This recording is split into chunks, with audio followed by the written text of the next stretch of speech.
ये जो पूरा पॉलिसी है ये starting from primary education, starting from school education to higher education जो हम लोग देखने के लिए पा रहे हैं वो ये है कि पूरा पॉलिसी एजुकेशन का प्राइवेटाइजेशन, कमर्शलाइजेशन करने की तरफ आगे बढ़ रही है।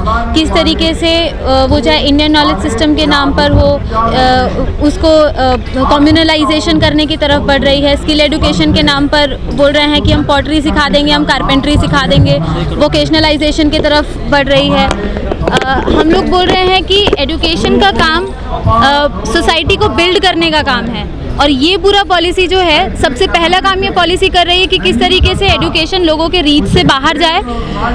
दूसरा काम जो ये पॉलिसी कर रही है कि किस तरीके से क्रिटिकल माइंडसेट पर हमला किया जाए ताकि जो एजुकेटेड लोग भी हैं, आज हम लोग देख रहे हैं कि जो एजुकेटेड लोग हैं वो कुछ दूर तक आवाज़ उठा रहे हैं, इस पॉलिसी के खिलाफ बोल रहे हैं, लेकिन उनके क्रिटिकल माइंडसेट पर किस तरीके से हमला किया जाए कि स्टूडेंट्स हो, यूथ्स हो, पूरा एक सोसाइटी सोचना बंद कर दे, सवाल करना बंद कर दे। तो ये जो पूरा पॉलिसी है ये इस तरफ ही आगे बढ़ रही है कि एजुकेशन किस तरीके से एक प्रॉफिट कमाने की एक वस्तु बन सकता है।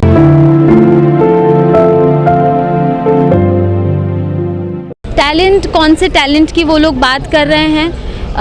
अगर एजुकेशन ही सबके रीच में नहीं होगा तो कैसे कोई टैलेंटेड कैसे टैलेंट सामने आएगा? ये बहुत पैराडॉक्स है, एक तरीके से सेल्फ कॉन्ट्रडिक्टरी पूरा पॉलिसी है। एक तरफ बोल रहे हैं कि हम लोग चाहते हैं कि सबको एजुकेशन मिले, हम लोग चाहते हैं कि ड्रॉप आउट्स ना हो, दूसरी तरफ बोल रहे हैं कि कॉलेजेस को अपना रिसोर्स खुद जनरेट करना पड़ेगा। तो कॉलेजेस को खुद जनरेट करना है मतलब वो अपना फीस बढ़ाएगा। तो एक तरफ बोल रहे हैं कि ड्रॉप आउट्स नहीं होना चाहिए और ड्रॉप आउट्स का जो मेजर रीज़न है वो है फाइनेंशियल रीज़न, और दूसरी तरफ बोल रहे हैं कि कॉलेजेस अपना रिसोर्सेज खुद जनरेट करें। तो ये पूरा पॉलिसी अगर हम लोग देखें तो एक ऊपर एक बात बोलते हैं, नीचे उसी बात को मतलब नीचे जो बात लिखी होती है वो पढ़ेंगे और उसका इम्प्लीमेंटेशन सोचेंगे तो समझ में आएगा कि ये पॉलिसी अपने आप में पैराडॉक्स है। जो बोल रहे हैं कि नहीं प्राइवेटाइजेशन नहीं होना चाहिए, लेकिन जो स्टेप्स हैं उसमें जो इम्प्लीमेंटेशन की बात है उसमें प्राइवेटाइजेशन की तरफ ही बढ़ रहा है, उसमें कमर्शलाइजेशन की तरफ ही बढ़ रहे हैं। तो एजुकेशन तो हम लोगों का फंडामेंटल राइट है, हम लोगों को एजुकेशन मिलना चाहिए, लेकिन उस फंडामेंटल राइट को कॉन्टीन्यूसली कर्टेल करते हुए ये पॉलिसी किस तरीके से एक मुनाफा कमाने की वस्तु बन सकती है उस तरफ ही ये पूरा बढ़ रही है। एजुकेशन ऑलरेडी हम लोग देख रहे हैं, अभी का स्थिति अगर हम लोग देखें तो एजुकेशन और हेल्थ ये दो ऐसे सेक्टर हैं जहाँ प्रॉफिट इंश्योर्ड है। माँ बाप अपना 2 रोटी कम करके भी ये सोचते हैं कि हम अपने बच्चे को अच्छे स्कूल में पढ़ाएं, हम अपने बच्चे को अच्छी शिक्षा दें ताकि वो कुछ बन पाए, लेकिन ना तो ये पॉलिसी कुछ बनाने लायक छोड़ रही है, ना तो नौकरी देने लायक छोड़ रही है, और शिक्षा का काम जो कि समाज को आगे बढ़ाने का काम है उसके ऊपर तो सबसे पहले ये पॉलिसी हमला कर रही है। तो ये पॉलिसी या सरकार जिस तरीके से इस पॉलिसी के फेवर में प्रोपेगेट कर रही है, हम लोग जब इस पॉलिसी का इम्प्लीमेंटेशन देखने के लिए जाएंगे, जब हम लोग एक एक पॉइंट को पढ़ने के लिए जाएंगे तो हमें समझ में आएगा कि ये पूरा एक मार्केट खड़ा करने की बात है। पूरा समाज ही अगर हम लोग देखें, जब हम लोग बात करते हैं कि पॉलिसी पॉलिसी एजुकेशन को आउट ऑफ रीच लेके जा रही है, तो एक चीज़ समझ में आती है कि जिनके पास पैसा नहीं है उन लोगों के लिए एजुकेशन लेना एक बहुत मुश्किल काम हो जाएगा। दूसरी चीज़ ये कि जिनके पास पैसा है उन लोगों को भी किस तरीके का एजुकेशन ये लोग दे रहे हैं। ये लोग चाहते हैं कि रोबोट्स बन के निकलें, हम कुछ टेक्निकल चीज़ें सीख जाएं ताकि जो टेक्निकलिटी समाज में अभी ज़रूरत है वो सब में हेल्प हो सके, उसके लिए एजुकेशन रहे। लेकिन एक वैल्यू सिस्टम को डेवलप करना या एथिक्स मोरालिटी को डेवलप करना एजुकेशन का जो काम है, एक इंसान को इंसान बनाने का जो काम है, वो काम ये उस पर किस तरीके से हमला हो सकता है। इसी कहा जा रहा है अब जो ये जो न्यू एजुकेशन पॉलिसी, इससे जो स्टूडेंट होगा वो अपने फील्ड का ना एक्सपर्ट होगा। अब हर चीज़ नहीं, वो मिक्स नहीं होगा, स्पेशल होगा, नहीं चलेगा। उल्टा बोल रहे हैं, पॉलिसी बोल रही है कि मल्टी डिसिप्लिनरी कोर्सेज आप ले सकते हैं। बोल रहे हैं कि आपको अगर केमिस्ट्री के साथ हिस्ट्री पढ़ना है तो आपके स्ट्रीम में कोई डिवीजन नहीं रहेगा। अभी तक जो हम लोग 3 स्ट्रीम्स देखते हैं वो स्ट्रीम डिवीजन नहीं रहेगा।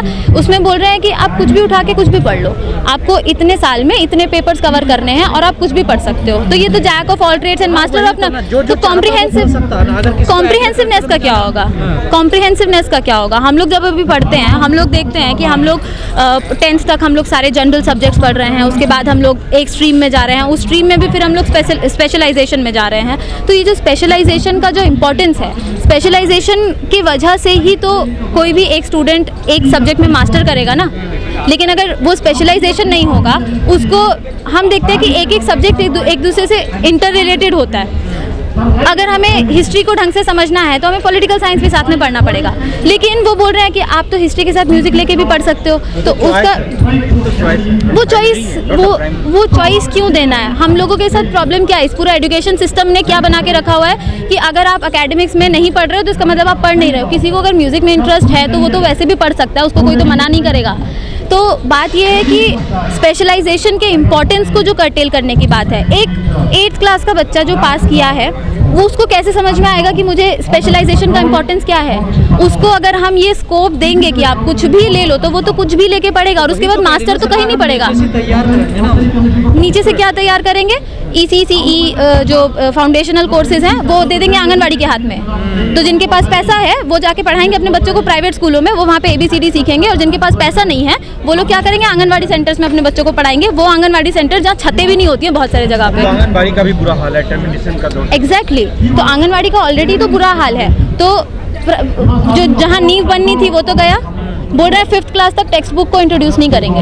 बिना टेक्स्ट बुक के, जिनके पास पैसा नहीं है, जो माँ बाप सारा दिन काम करके अपने बच्चों को किसी तरीके से कोशिश कर रहे हैं पढ़ाने की, वो लोग कैसे अपने बच्चों के ऊपर ध्यान देंगे? ये आज बहुत बड़ा सवाल है। देखिए, बात ये है कि हम लोग को अगर हम लोग देखें तो एक जो डेमोक्रेटिक स्पेस की जो एक बात है, ये पॉलिसी में भी अगर हम लोग देखें तो जो नॉमिनेटेड जो बॉडीज़ हैं उनको लेके आना, इलेक्टेड बॉडीज़ को हटा के नॉमिनेटेड बॉडीज़ को लेके आना, या जो सिलेबस तैयार करने का जो प्रोसेस है, हर एक प्रोसेस में हम लोग देख रहे हैं कि डेमोक्रेटिक प्रोसेस को किस तरीके से कर्टेल कर सकते हैं, उस तरफ ही ये पॉलिसी भी बढ़ रही है। और अभी हम लोगों का जो डेमोक्रेटिक स्पेस है, हम लोग आज एक प्रोटेस्ट करने के लिए जाते हैं तो हमको पहले पूछा जाता है आपने परमिशन लिया कि नहीं लिया। DU प्रॉक्टर ने अभी कुछ दिन पहले नोटिस निकाल दिया कि आपको अगर DU के अंदर कुछ भी गैदरिंग करना है तो आपको पहले प्रॉक्टर ऑफिस से परमिशन लेना पड़ेगा। हम DU के स्टूडेंट्स हैं, हमें जाके पहले परमिशन लेना पड़ेगा कुछ भी एक प्रोग्राम करने के लिए। शांतिपूर्ण तरीके से हम लोग सब प्रोग्राम करते हैं, लेकिन उसके लिए भी हम लोग को पहले जाके परमिशन लेना पड़ेगा।